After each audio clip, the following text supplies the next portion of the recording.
네, 안녕하세요. 한국기업평가 서강민 연구원입니다. 이번에 발표할 내용은 SK그룹입니다. 그룹의 전반적인 현황에 대해서는 다들 잘 알고 계실 테고, 얼마 전에 발표한 그룹 리포트가 공시되어 있으니 리포트를 참고하시면 되겠습니다. 오늘은 최근 SK그룹과 관련하여 관심이 많으신 부분에 대해서 발표하려고 합니다. 우선 첫 번째 이슈는 SK그룹의 투자 정책과 재무 부담에 대한 내용입니다. SK그룹은 주력 사업인 반도체와 정유화학 부문뿐 아니라 배터리, 소재, 에너지, 백신 등 다양한 분야의 투자를 진행하고 있습니다. 이러한 투자를 위해 초기 차입 중심의 자금 조달에서 최근에는 그룹 내 성장성이 높은 사업을 분할하여 상장하거나 기존 비상장사의 상장을 앞당기는 방식으로 자금 조달 창구를 확대하고 있습니다. 상장이 완료된 SK바이오팜, SKIT, SK바이오사이언스 등은 각각 SK, SK이노베이션, SK케미칼 등으로부터 물적 분할되어 설립된 이후 상장에 성공하였습니다. SK이노베이션은 2021년 배터리 사업부를 물적 분할하여 SK온을 설립하였으며 2022년 중 프리-IPO를 계획하고 있습니다. SK텔레콤도 11번가, SK브로드밴드 등 비상장사의 상장을 계획 중입니다. 계열사의 연인 상장을 통한 자금 조달에도 불구하고 M&A, 설비 투자 등 대규모 투자 기조를 감안하면 당분간 재무 안정성의 개선은 쉽지 않을 전망입니다. SK이노베이션은 2022년 배터리 및 소재 등으로 6.5조 원의 투자를 계획하고 있으며 포드와의 합작법인 관련 지분 투자도 진행하였습니다. SKENS도 가스전 개발, 여주 LNG 발전소, LNG 수송 선박, 경상 투자 등으로 2022년에서 2024년까지 연평균 투자 규모가 1.4조 원에 이를 것으로 예상됩니다. 수소 사업 확장 전략, 적극적인 에너지 솔루션 투자 추이, 개발 중인 신재생 에너지 프로젝트, 나래 에너지 서비스의 왕숙지구, 집단 에너지 사업 공동 추진 계획 등을 고려할 때 투자 규모 증가 가능성도 존재합니다. SK케미칼도 성장 동력 확보를 위해 2025년까지 친환경 수지 사업과 신약 개발, 신규 바이오 사업 등의 1.8조 원 이상의 투자를 진행할 예정이며 백신 사업 부문은 안동공장 증설 및 송도 R&D 센터 건립과 더불어 mRNA, CGT, 백신 등 기술 개발 투자를 병행할 계획입니다. 자회사인 SK멀티유틸리티는 2024년까지 열병합발전소 건설에 4,300억 원을 투자할 예정입니다. SKC의 2025년까지 예정된 투자도 동박공장 캐파 증설, 실리콘 응급제 사업 진출, 반도체 소재 캐파 확대 및 신사업 투자 등 총 투자액이 3조 원을 상회합니다. 특히 최근 SK그룹은 2차 전지 사업에 집중하고 있는 모습입니다. 2차 전지 사업은 전기차 시장의 높은 성장성, 풍부한 수주 잔고 등을 감안할 때 양호한 성장세를 유지할 것으로 전망됩니다. SK이노베이션은 2021년 10월 분할 설립한 SK온을 중심으로 배터리 사업 성장에 역량을 집중할 것으로 보이는데 SK온은 중기적으로 생산 능력 확충에 따라 사업 경쟁력이 제고되겠지만 대규모 투자에 따른 자금 부담으로 차입금이 증가할 것으로 예상됩니다. 사업 역량을 강화하기 위해 2022년 배터리 및 소재 등의 6.5조 원 규모의 대규모 투자를 계획하고 있으며 2022년 7월에는 종속기업인 SK배터리 아메리카의 유상증자를 통해 포드모터스와 합작법인인 글로벌 SK LLC의 지분을 50% 취득하였습니다. 양극재의 공급 안정성 및 사업 경쟁력 확보를 위해 짱저우 뉴 매트리얼 테크놀로지의 지분 31.3%도 취득하였습니다. 또한 LG 에너지 솔루션과의 배터리 소송 패소에 따라 총 2조 원 규모의 관련 합의금도 분할 지급해야 합니다. 향후 이와 관련하여 증서를 통한 고정비 부담 완화 시기, 시장 지위 강화 여부, 수주 지속 여부 등을 모니터링할 것이며 자체 창출 재원과 프리-IPO를 통한 재무 부담의 통제 수준에 대해서도 점검할 예정입니다. SK E&S는 재생에너지, 수소, 에너지 솔루션, 친환경 LNG 등 4대 핵심 사업 기반의 그린 포트폴리오 전략을 추진하고 있습니다. 그린 포트폴리오 전략이 장기적 관점에서 사업 안정성 제고에 긍정적일 것으로 평가하나 단기적으로는 재무 부담 상승이 불가피할 것으로 보입니다. 최근 키캡처 에너지와 에버차지 인수 등 에너지 솔루션 부분을 중심으로 지분 투자가 확대되고 있는 가운데 2단계 수소 사업 추진이 가시화될 경우 자금 소요가 더욱 커질 것으로 예상됩니다. 신사업 특성상 가시적인 영업 실적으로 성과를 내기까지는 다소 시간이 소요될 것으로 보이며 특히 2단계 블루수소 개발 사업의 경우 아직 기술 개발 초기인 도입기 산업이고 투자비가 수조 원에 이를 것으로 예상되어 투자를 결정 및 집행할 경우 재무적 부담이 가중될 수 있습니다.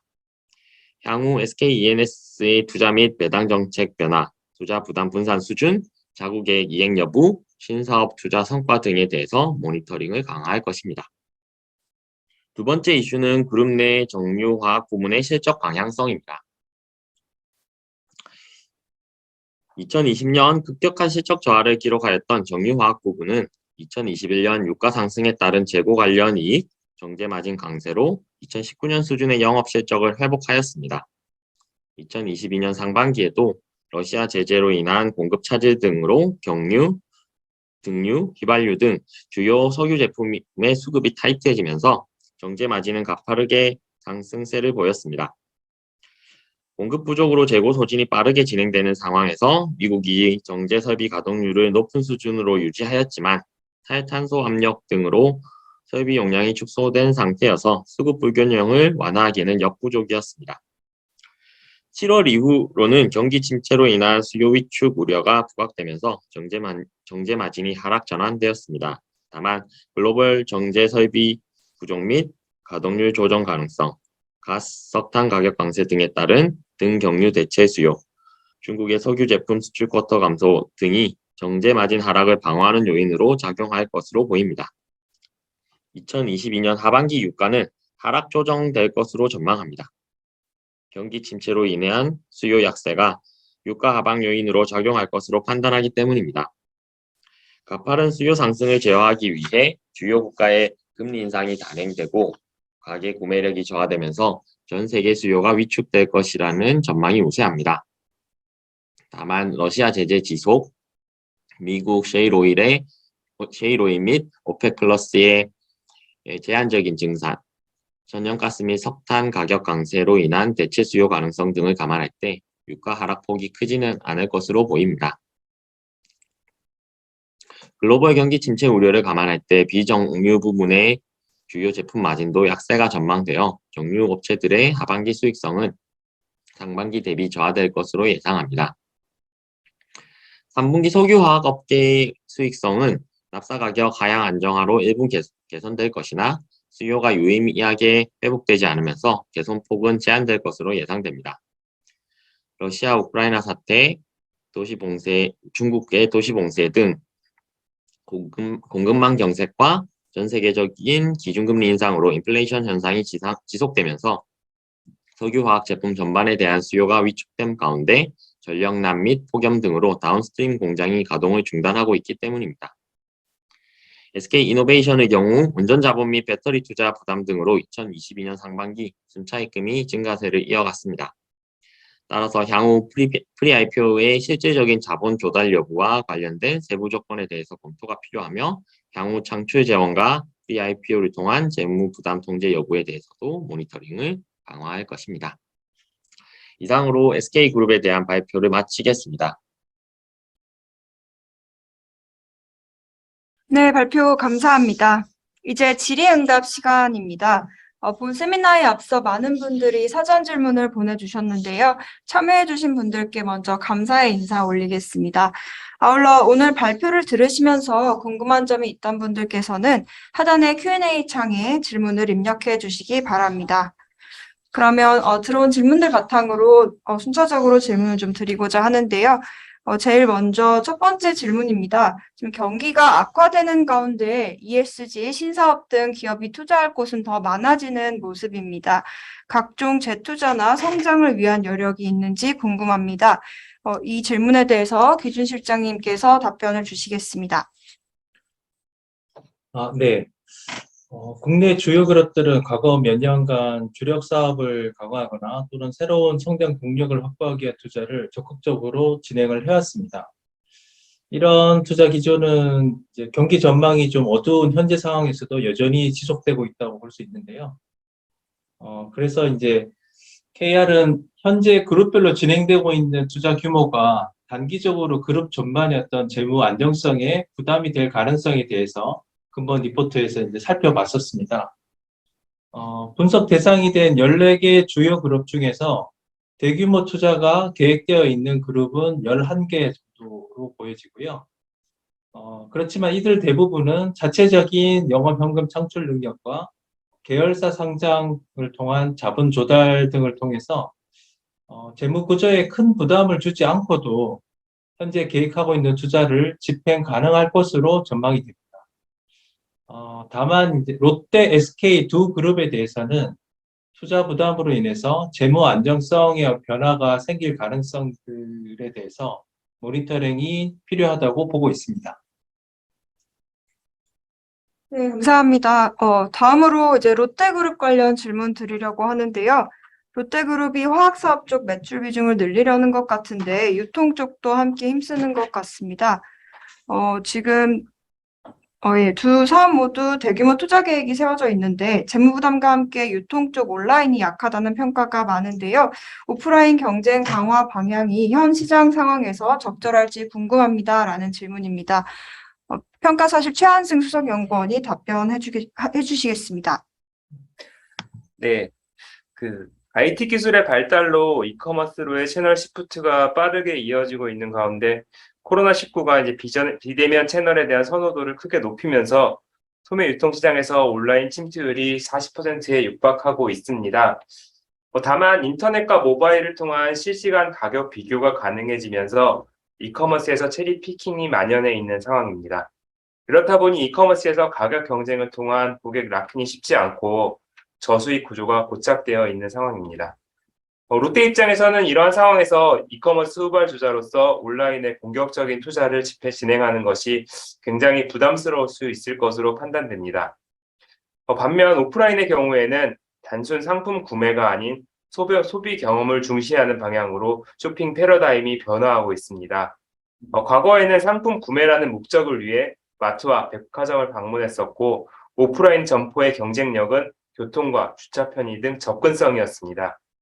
그러나 소득 수준이 높아지고 삶의 질에 대한 관심이 높아지면서 쇼핑이 여가 활동의 일부가 되었고 집객력을 강화하는 다양한 콘텐츠들이 필요하게 되었습니다. 결국 롯데 입장에서도 수익성 확보의 불확실성이 높은 온라인 사업 강화보다는 기존 강점을 강화할 수 있는 오프라인 점포 리뉴얼이 투자 성과가 높다고 판단하고 있는 것으로 보여지고요. 소비 트렌드 변화 양상을 고려할 때 이러한 투자 전략이 현 시점에서는 나쁘지 않은 선택이라고 저희는 보고 있습니다. 네, 답변 감사합니다. 다음으로 롯데그룹 질문이 하나 더 있어서 이어서 또 질문 드리겠습니다. 롯데케미칼의 일진 머티리얼즈 인수가 롯데그룹 통합신용도에 미치는 영향은? 이란 질문입니다.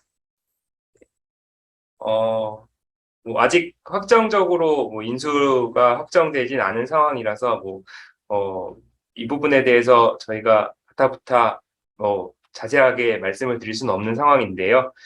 간략하게 말씀을 드리면 최근 영업 실적이 위축된 상황에서 외축되고 재무 부담이 증가한 상황에서 시장에서 도르는 얘기로 3조 원 안팎의 이제 몸값이 예상되는 일진 머티리얼즈 인수는 재무 안정성 약화를 초래할 수가 있습니다. 다만 대규모 인수합병 시 FI 유치 등을 통해 자체적인 재무 부담을 경감할 수 있는 가능성도 있어서요.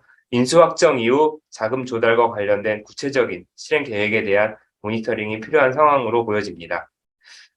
그리고 앞서 설명드린 바와 같이 롯데그룹의 통합 신용도는 롯데케미칼을 포함한 주력 계열사들의 신용도를 토대로 산정이 됩니다. 유통 부분이 부진했던 시기에 화학 부문이 이를 상쇄했었고, 최근 화학 부문 실적 약화를 유통 부문 실적 회복이 일부 채워주는 등 그룹의 다각화된 사업 포트폴리오가 긍정적으로 작용하고 있는 모습입니다.